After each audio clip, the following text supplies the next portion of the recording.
You hear that? The sound of bold ideas. So I hate to start talking about this again because we have been talking about this for the last 20 years. But as long as it's there, I think we have the responsibility as creative leaders to keep on talking about it. I think we're still stuck in this age of average or this sea of sameness. But I think that we need to now start thinking about how can we go beyond the current norm and the current state.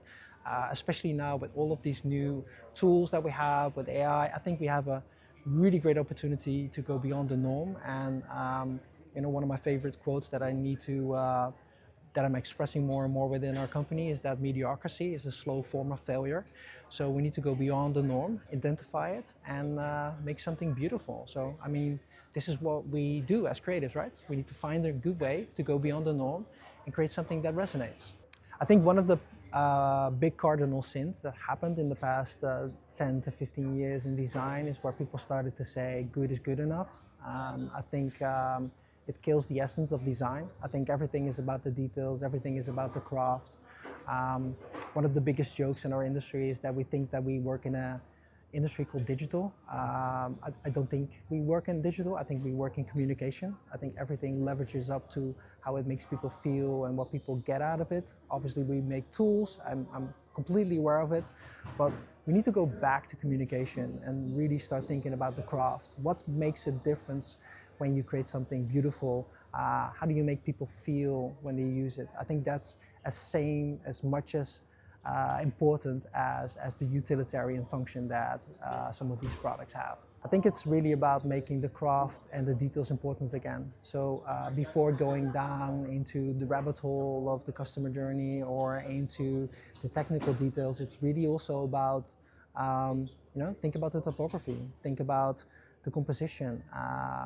I don't care if the first design feels like a double spread, a billboard, or a website, or something completely different. It's really about the stopping power. When you see it, do you feel it?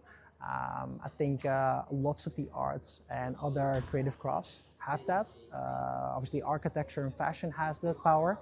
Why shouldn't digital have that power? One of my old colleagues used to say, I'm really sick with like a logo on the left-hand side, a carousel spinning, a menu at the top, and then if you're really lucky, when you scroll, you see something parallaxing. It's like we need to go beyond that. It's starting to be a little bit embarrassing, to be honest. Another perspective that we're currently playing with is that our industry has always talked about human design for a very long time, and it was always around the humans on the other side of the screen. I think in this new era that we're entering, I think we need to start thinking about our own human design first. How do we create these rich inner worlds that bring something very unique into that creative pool together where AI is now mixing as well. And if we have that stronger humanity, I think we can create better products and services that really resonate with everyone. Especially if you look at all that AI slop and all of that generated stuff that's out there right now, it's really about hitting those right notes. And like in the airplane manual, you can only help others if you first put on the mask yourself. So maybe this period is not around how can we incorporate AI and how can we be more efficient and do more other, create other things, but it's really around how do we go first inwards and connect back to that humanity that we might have lost in the age of the algorithm, and how do we go forward right now with a stronger sense of what humanity needs to deliver into the world.